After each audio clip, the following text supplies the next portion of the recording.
esta causa rindo mi vida y corazón ante ti.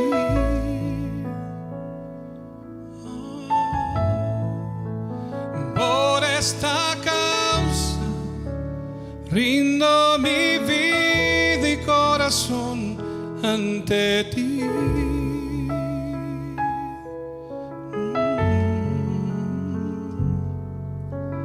Ante el Creador de la vida, Padre de gracia, eterno Dios. Ante el Creador de la vida, Padre de gracia, eterno Dios,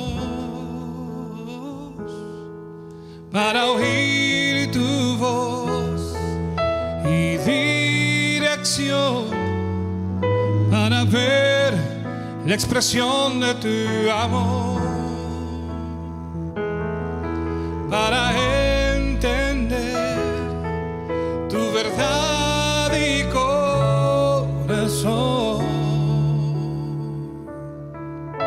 a fin de conocer tu plenitud.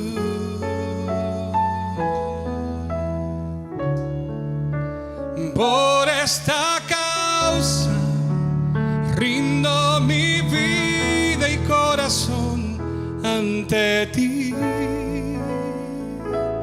Oh, por esta causa rindo mi vida y corazón ante ti.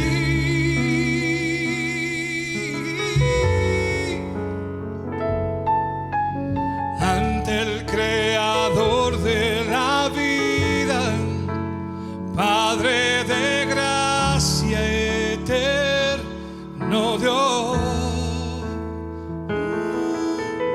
Ante el Creador de la vida, Padre de gracia, eterno Dios, para oír tu voz y dirección, para ver la expresión de tu amor,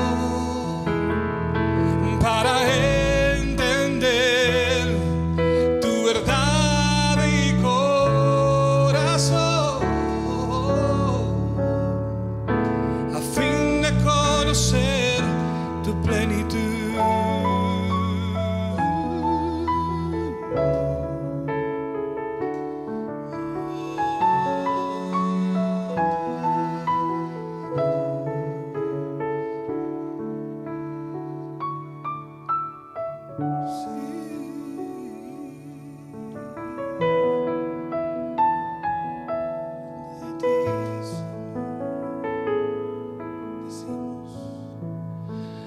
Por esta causa rindo mi vida y corazón ante ti. Oh, por esta causa rindo mi vida y corazón ante ti.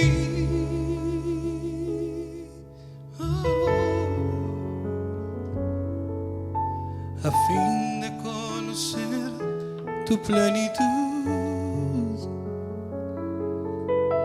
a fin de conocer tu plenitud, a fin de conocer tu plenitud.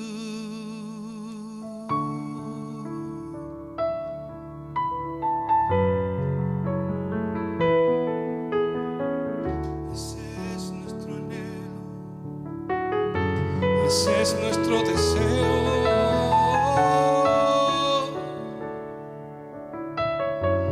conocerte más.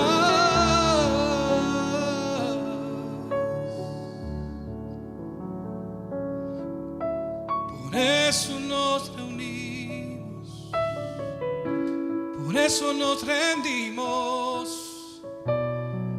fin de conocerte, a fin de conocerte más.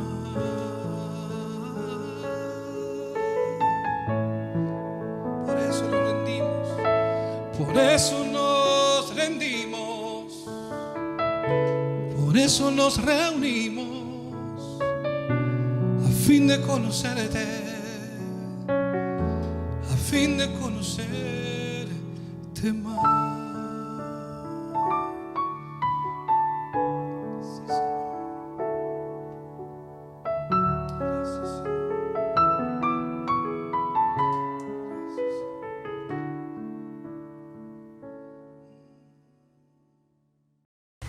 Muy buenas noches para todas las familias que están conectadas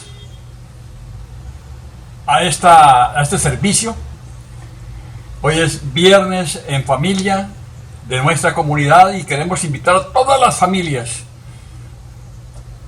para que se conecten y escuchen este mensaje, que es continuación de lo que hemos venido hablando sobre el reino de Dios.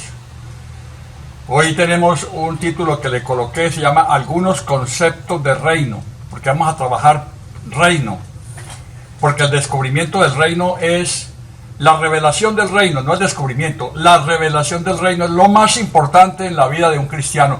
Si un cristiano no se le revela el reino, está batiendo el barro, está mal. De modo que vamos a clamar a Dios en esta oración, vamos a orar y a pedirle a Dios sobre esta revelación. Padre, te damos gracias, Señor, por este momento. Te damos gracias porque nos permites hoy llevar tu palabra.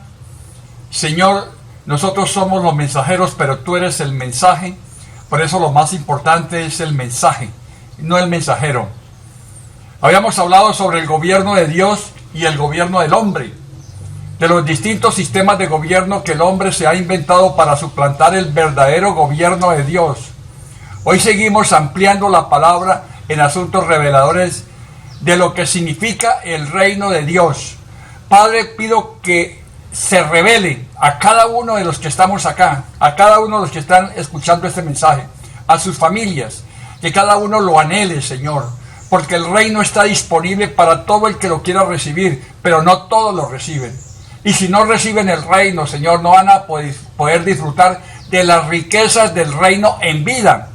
Son salvos, pero en vida van a tener que vivir muy, muy apartados de lo que es, de todo lo que tiene preparado el Señor para todos que viven en el reino. Muchas gracias te damos, Señor, y nuevamente clamo por esta revelación. Es muy importante tener la revelación del reino de Dios por varias cosas. Primero, el concepto de reino, la mayoría de nosotros nunca hemos vivido bajo un reino. Es al contrario, nos han dado terror, nos han metido terror de lo que es un rey, de lo que es un reino. Es extraño para nosotros. Hemos oído hablar de presidentes, dictadores, comunistas, socialistas, pero de reyes y de reinos muy poco enseñan. Segundo lugar, esto nos aclara más el concepto de que el gobierno de Dios y el gobierno de los cielos es un reino y Dios es el rey. Y eso es lo que no deja que esto avance, porque la gente le hablan de Dios y no quieren escuchar nada de que Dios es el rey absoluto de este reino.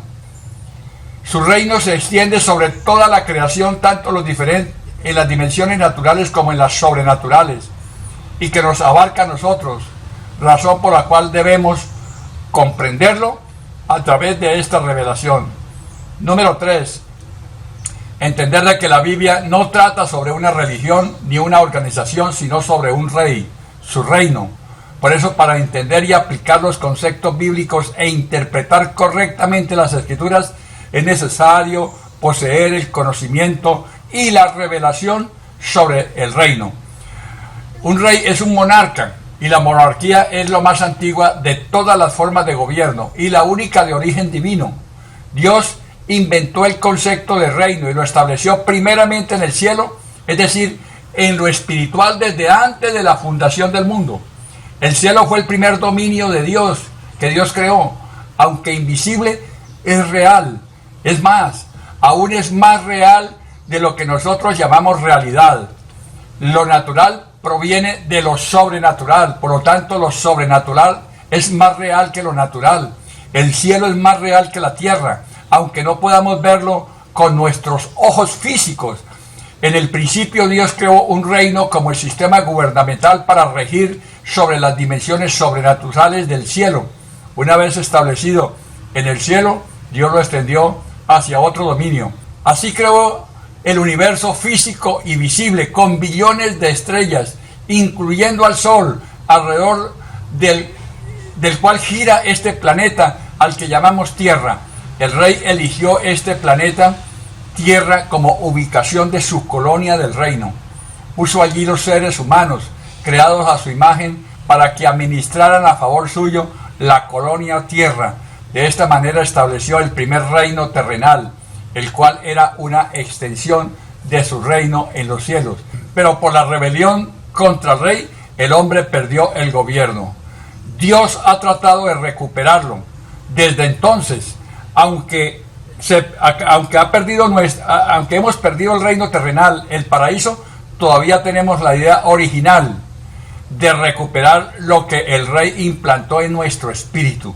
Lo hemos buscado en todo momento, pero sin Dios es imposible recuperarlo. Por eso el hombre ha inventado muchos sistemas de gobierno. Todos estos sistemas han sido defectuosos, imperfectos.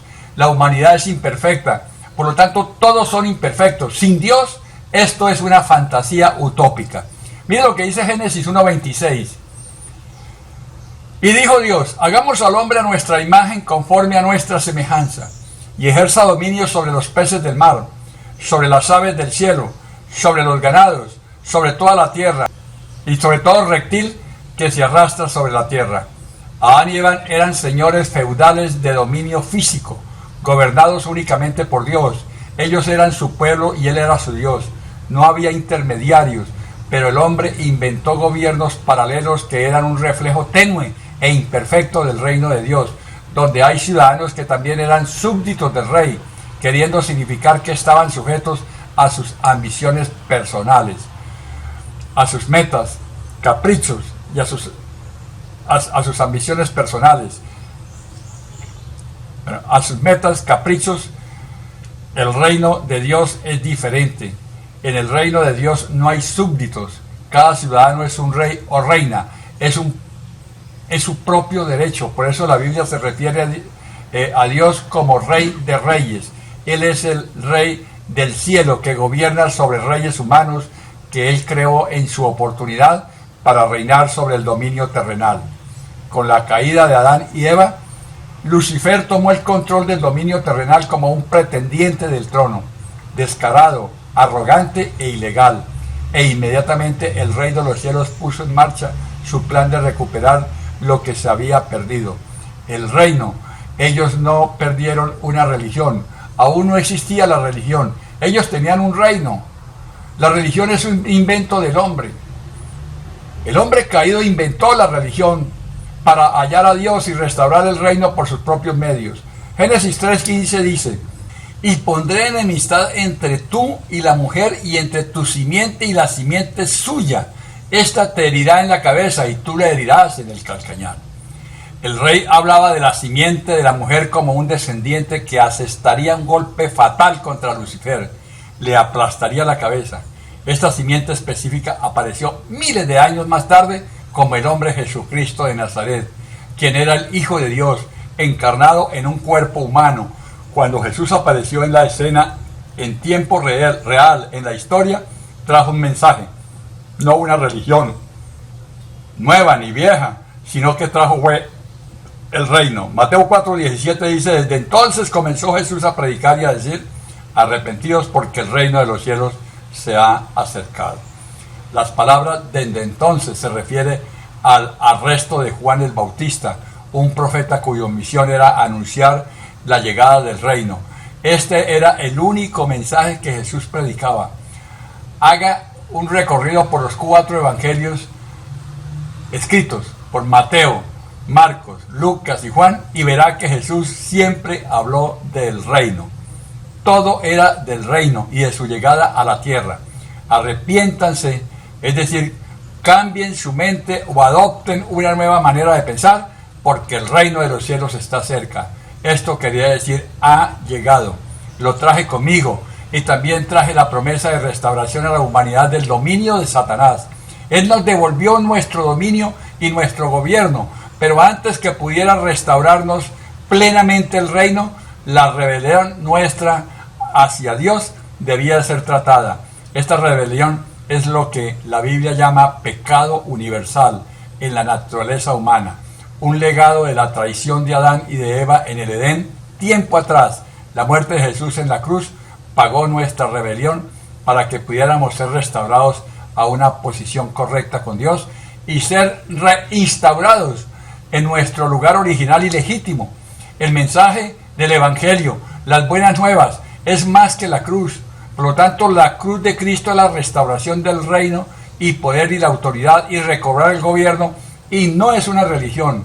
¿Por qué Dios esperó miles de años desde la promesa del Edén sobre la restauración del reino hasta su cumplimiento con la venida de Jesús?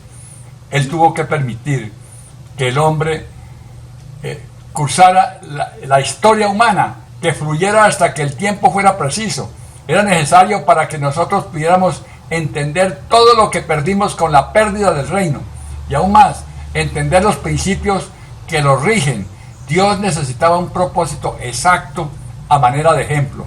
En los siglos, muchas civilizaciones humanas y reinos se levantaron y cayeron hasta que finalmente apareció un reino que tenía todo lo que Dios esperaba para mostrar cómo se suponía que su reino debía funcionar.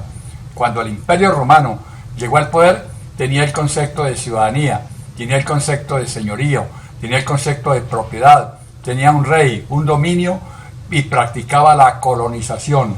Roma tenía tal influencia que ante su avance la parte del mundo conquistada se volvía igual a ella, igual a Roma. Cuando Dios vio a Roma, dijo, esto es exactamente lo que quiero. Cuando el tiempo fue correcto, o sea, en el tiempo Kairos, que es el tiempo de Dios, el Rey de los cielos envió a su Hijo a restaurar el reino sobre la tierra, y Pablo lo expresa así. Gálatas 4 y 5 dice, pero cuando vino el cumplimiento del tiempo, Dios envió a su Hijo, nacido de mujer y nacido bajo la ley, para que redimiese a los que estaban bajo la ley, a fin de que recibiésemos la adopción de hijos. La plenitud del tiempo no tiene nada que ver con relojes, o sea, cronos, ni que ver con sazones, o sea, madurez, punto exacto, algo oportuno, cuando la sazón de la historia era correcta, cuando el Imperio Romano se había levantado para servir como ejemplo viviente, cuando estaba en su lugar según el propósito divino. Dios envió a su Hijo al mundo físico con el mensaje: el reino de los cielos había llegado. ¿Cuál es el propósito al restaurar el reino? No era darnos una religión, sino restaurarnos a nuestros plenos derechos como hijos e hijas del Rey. El Rey de los cielos desea hijos e hijas, no sirvientes. La religión produce sirvientes. Eso se revela en el espíritu de servidumbre. Un corazón de siervo es, como dijo Jesús, la llave, la grandeza del reino. Mateo 20, 26 al 28 dice, mas entre vosotros no será así, no, sino que el que quiera hacerse grande entre vosotros será vuestro servidor. Y el que quiera ser el primero entre vosotros será vuestro siervo. Como el Hijo del Hombre no vino para ser servido, sino para servir y dar su vida en rescate por muchos. Pero esta clase de servicio siempre debe proceder de la seguridad en nuestro conocimiento de que somos hijos del Rey y simplemente seguimos su ejemplo. La servidumbre en el espíritu religioso, por el contrario, proviene de un sentido de falsa humildad y desprecio, un desprecio personal, en donde uno no se ve a sí mismo como un hijo, sino como un esclavo. Los hijos e hijas de Dios consideran el servicio como un privilegio. Los religiosos lo ven como una obligación, y allí radica la diferencia. Los hijos sirven por voluntad propia porque ellos son hijos. Los religiosos sirven a regañadientes, sienten que no tienen otra opción si es que esperan la aprobación del rey. Nunca confundir servir con un sirviente. Jesús vino para que pudiéramos recibir todos los derechos de los hijos. Esto es legal. No hay ni un poquito de religión en estas palabras. Son los derechos legales y beneficios adquiridos por nacimiento. Somos hijos de Dios. Dicha condición es nuestro derecho por creación. Cristo no murió para mejorarnos. Él murió para resucitarnos, recuperarnos y confirmarnos. El precio que Él pagó con su propia sangre no fue para hacernos valiosos, sino para demostrar nuestro valor. Él no vino a la tierra para enrolar un ejército de sirvientes. Él vino para restaurar a los hijos e hijas de Dios a su legítima posición de gobierno como herederos de su reino. Si somos herederos y estamos destinados a gobernar en el reino de nuestro Padre, entonces debiéramos aprender a entender su reino y cómo opera con sus principios y conceptos. Deberíamos pensar, hablar y vivir como ciudadanos del reino. Este es el mensaje más importante de nuestra era y es la respuesta al dilema del hombre antiguo y moderno. Según Jesucristo, todos hacen lo posible por encontrarlo y se abren paso a la fuerza para aferrarse a él. En Lucas 16:16 dice: la ley y los profetas eran hasta Juan. Desde entonces el reino de Dios es anunciado y todos se esfuerzan por entrar en él. Cada uno de los más de 9.000 millones de habitantes sobre la tierra buscan este reino, pero no lo hallan porque no han comprendido el mensaje del reino. No hay una persona más incomprendida en la tierra que Jesús. Jesús, por la línea descendiente de Abraham, el patriarca hebreo del Antiguo Testamento. Por eso los musulmanes lo rechazan, lo malinterpretan, tomándolo por uno más de la línea de los profetas. Un buen hombre, sí, era un buen hombre, pero no llegó a hacer la obra completa en cuanto a la redención de la humanidad. Los hindúes sospechan de él, considerándolo un buen maestro, un buen hombre, y simplemente lo consideran otra deidad para agregarlo a la lista de dioses que brindan un servicio a su necesidad por su seguridad espiritual. Los budistas lo ignoran, no existe. Los ateos, agnósticos y humanistas lo odian, lo niegan, lo ven solamente como un hombre, una figura histórica. Era un hombre descarriado y sus apóstoles lo transformaron en Dios u objeto de adoración. Ellos reconocen que Jesús existió, pero niegan cualquiera de sus milagros, así como también su proclamación de divinidad. Pero los cristianos, que dicen conocerlo, lo han malinterpretado y por lo tanto lo han presentado de una manera incorrecta. Muchos no le creen y predican una religión evangélica, religión cristiana, religión católica, lo mismo, etc. Tergiversando el mensaje, le cambiaron la palabra misa por culto, la Eucaristía por Santa Cena, y cambiaron la hostia por el pan y el vino. Y otros utilizan vestimentas similares con otros nombres.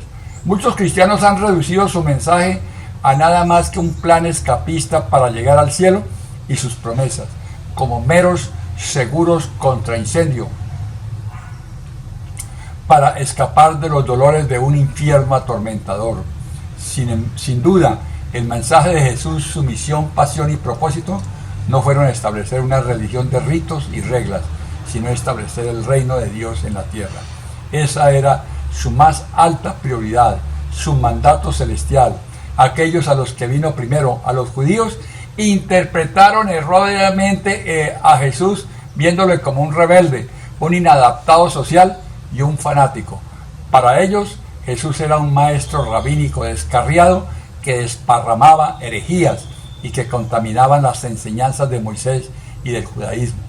Pero realmente eran los judíos los que habían convertido las enseñanzas de Moisés en una religión sofisticada, en donde la estricta observancia de la ley que el propósito original de estas, y esperaban que Jesús hiciera lo mismo. La intención original del mandato de Dios a Moisés no era establecer una religión, sino una nación de personas que se amaran, sirvieran y honraran. Primera de Pedro 2:9 dice: mas vosotros sois linaje escogido, real sacerdocio, nación santa, pueblo adquirido por Dios, para que anunciéis las virtudes de aquel que os llamó de las tinieblas a su luz admirable. Los medios de comunicación, las redes sociales, la ciencia y los no religiosos o ateos lo ven como un blanco fácil para la investigación y la crítica. Ellos lo reconocen como un sujeto interesante para discusiones, debates y teorías, mientras que pasan por alto sus declaraciones de divinidad y cuestionan su validez, integridad y a veces su misma existencia. Pero Jesús tenía un solo mensaje: el regreso del reino de los cielos a la tierra. Esto lo dejó claro desde el mismo comienzo. Dejó en claro que la principal necesidad de la raza humana era el reino de los cielos. En Juan 4:17, desde entonces comenzó Jesús a predicar y a decir: arrepentidos, porque el reino de los cielos se ha acercado. El poder de la religión radica en su capacidad de servir como sustituto al reino y por lo tanto obstaculizar a la humanidad en la búsqueda del reino. Uno habla con un religioso católico, evangélico, protestante del reino y es un conflicto grave. Hay varias verdades significativas. Por ejemplo, la religión preocupa al hombre hasta que haya el reino. Uno le habla a una persona del reino y hasta ahí se le revela y dejó de ser religioso. La religión es lo que el hombre hace hasta que haya el reino. La religión prepara al hombre para dejar la tierra. El reino le da el poder para dominar la tierra. La religión se enfoca en el cielo. El reino se enfoca en la tierra. La religión es alcanzar a Dios. El reino es Dios viviendo dentro del hombre. La religión quiere escapar de la tierra. El reino impacta, influencia y cambia la tierra. La religión quiere llevar la tierra al cielo. El reino quiere traer el cielo a la tierra. Por eso Jesús se dirigió a los líderes religiosos duramente cuando dijo, Mateo 23:13 al 15: mas ay de vosotros, escribas y fariseos hipócritas, porque cerráis el reino de los cielos delante de los hombres, pues ni entráis vosotros, ni dejáis entrar a los que están entrando. Ay de vosotros, escribas y fariseos hipócritas, porque devoráis las casas de las viudas, y como protesto hacéis largas oraciones, por esto recibiréis mayor condenación. Ay de vosotros, escribas y fariseos hipócritas, porque recorréis mar y tierra para hacer un prosélito, y una vez hecho, le hacéis 2 veces más hijo del infierno que vosotros mismos.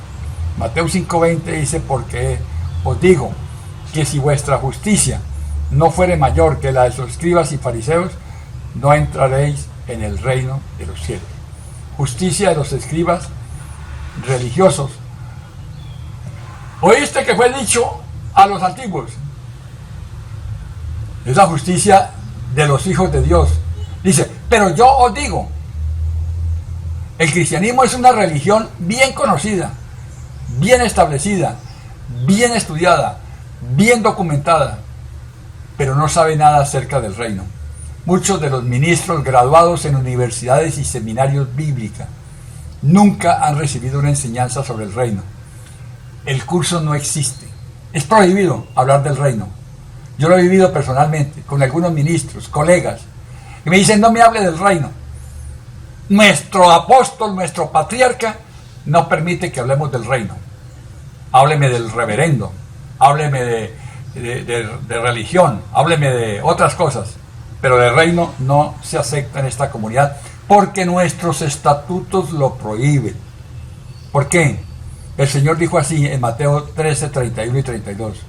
Otra palabra la refirió diciendo, el reino de los cielos es semejante al grano de mostaza, que un hombre tomó y sembró en su campo, el cual a la verdad es la más pequeña de todas las semillas, pero cuando ha crecido es el mayor de las hortalizas y se hace árbol, de tal manera que vienen las aves del cielo y hacen nidos en sus ramas. Cuando el reino llegó a mi vida, llegó como un granito, la semilla del grano de mostaza, la más pequeña de todas. Pero esa semilla fue sembrada en mi espíritu y comenzó a germinar y comenzó a crecer y seguirá creciendo. En Mateo 13:33 Dice, otra parábola les dijo, el reino de los cielos es semejante a la levadura que tomó una mujer y escondió en 3 medidas de harina hasta que todo fue leudado. En Mateo 13:44 dice, además el reino de los cielos es semejante a un tesoro escondido en un campo, el cual un hombre halla y lo esconde de nuevo, y gozoso por ello va y vende todo lo que tiene y compra aquel campo. Esto me pasó a mí. Cuando yo descubrí el reino, para mí fue una revolución en nuestra comunidad. Comencé a predicar reino. Muchos se fueron. Muchos dijeron esto se convirtió en una herejía. ¿Por qué? Porque el mensaje del reino va en contra de la religión evangélica que nosotros estamos practicando. Nosotros estamos practicando una religión evangélica, una religión cristiana, una religión protestante, porque eso es lo que predicábamos. Pero cuando comencé a predicar el reino, la gente se fue. Todas estas enseñanzas están en el capítulo 13 de Mateo. Vamos a hacer una oración y vamos a darle gracias a Dios. Por eso, hay muchas parábolas de reino. Es como una moneda, es como la semilla que se siembra. Muchas palabras del reino. Revisen Mateo capítulo 13 y van a encontrar la riqueza de lo que significa el reino. Es algo que a mi vida llegó y creció y se está formando el árbol más grande. De una semilla tan pequeñita se está formando el árbol más grande que dice que todas las aves del cielo vendrán a hacer sus nidos en ese árbol que se llama el reino de Dios. Por eso el reino de los cielos, que es lo mismo que el reino de Dios, no es una enseñanza, no es un discipulado de 10 lecciones. Nadie lo puede revelar. Ningún teólogo, ningún maestro, ningún apóstol ni pastor lo puede revelar. Ningún líder. Pero está disponible para todos. Si tú lo quieres, Dios te lo revela. Y va a cambiar toda tu vida. Prepárate, porque ese cambio es doloroso. En un inicio es costoso, pero trae un gozo impresionante en la vida del cristiano. Yo disfruto vivir en el reino de Dios, porque es en vida donde voy a disfrutar la salvación. Ya mi salvación para después de muerto está lista, como la de ustedes. No hay ningún problema, pero yo quiero vivir en vida el cielo, acá en la tierra. Vamos a orar, vamos a darle gracias a Dios. Esta es una revelación que Dios la tiene para todo el que quiera. Y Él es soberano para entregarla a quien quiere. Si tú la necesitas, si tú la quieres, cierra tus ojos y vamos a orar. Padre, te pido en el nombre de Jesús, Señor, en nombre de Cristo Jesús, Señor, que esta revelación del reino llegue a cada una de las personas que en este momento están clamando a ti por ellas, Señor. Sé que en nuestra comunidad está sembrada esta semilla y está creciendo. Que muchos que se han ido, Señor, porque no la entendieron, algún día la entenderán. Ruego por ellos, Señor. Ruego porque ellos también la entiendan. No porque regresen a nuestra comunidad, sino que para donde estén, donde se encuentren, se les revele el reino para que ellos lleven este mensaje a donde se encuentren. Porque hasta que el reino de los cielos no se revele en la tierra, Señor, no podremos encontrar la unidad de la iglesia. No podemos salir de la pobreza. No podemos salir de la religión, que es el obstáculo más grande que existe contra el reino. Señor, muchas gracias te damos y clamo a ti por todas las familias congregadas. Clamo a ti por todo y cada uno de los miembros de familia, padres, hijos, esposos, esposas, abuelos, tíos, primos, sobrinos, etcétera, todas las familias, Señor. Que este mensaje llegue a cada uno de ellos. Es mi mayor anhelo, Señor, que Neiva sea la primera capital convertida al reino de los cielos. Y que vengan muchos, de muchos lugares, vengan todas las aves del mundo a beber de este alimento del Espíritu, que es el reino de Dios. Te doy muchas gracias, Señor. Lo coloco en tus manos, en el precioso nombre de Cristo Jesús. Amén y amén.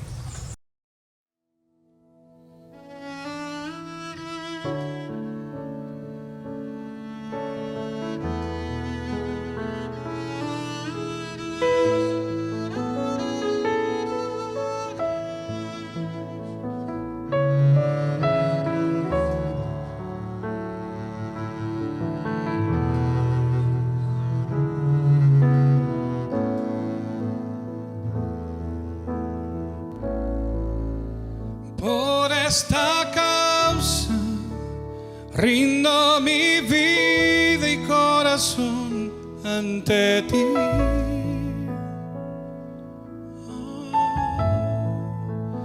Por esta causa rindo mi vida y corazón ante ti.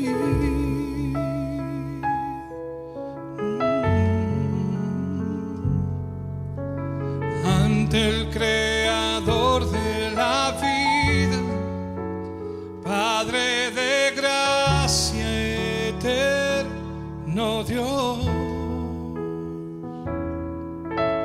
ante el creador de la vida, Padre de gracia eterno Dios, para oír tu voz y dirección, para ver la expresión de tu amor, para entender tu verdad y corazón, a fin de conocer tu plenitud.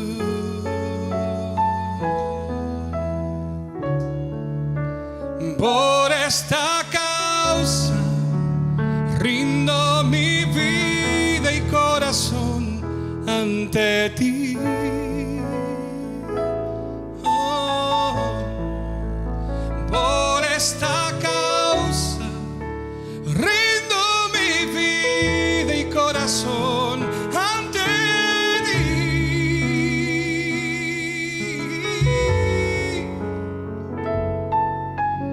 Ante el creador de la vida, Padre de gracia eterno Dios,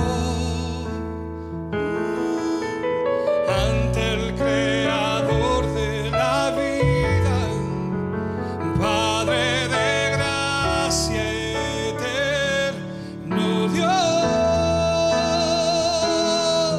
para oír tu voz y dirección, para ver la expresión de tu amor, para entender tu verdad y corazón, a fin de conocer tu plenitud.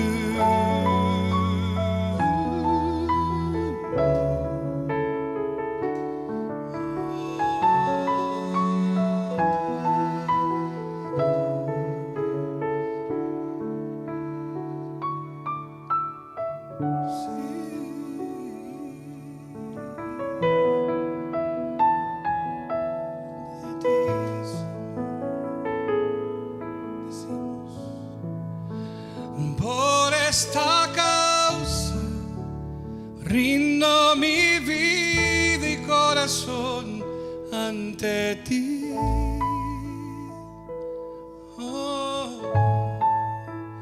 por esta causa rindo mi vida y corazón ante ti.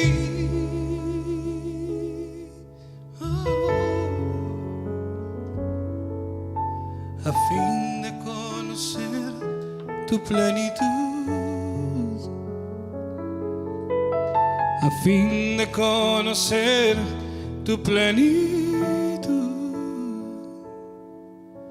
a fin de conocer conocer tu plenitud.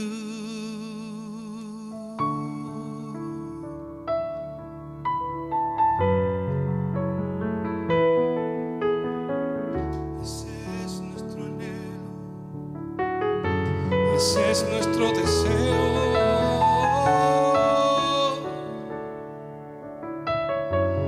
Conocerte más.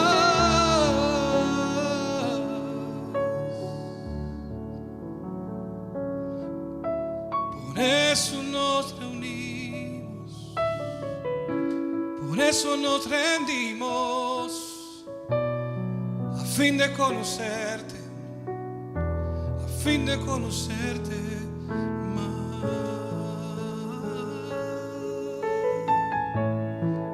Por eso nos rendimos, por eso nos rendimos, por eso nos reunimos, a fin de conocerte, a fin de conocerte más.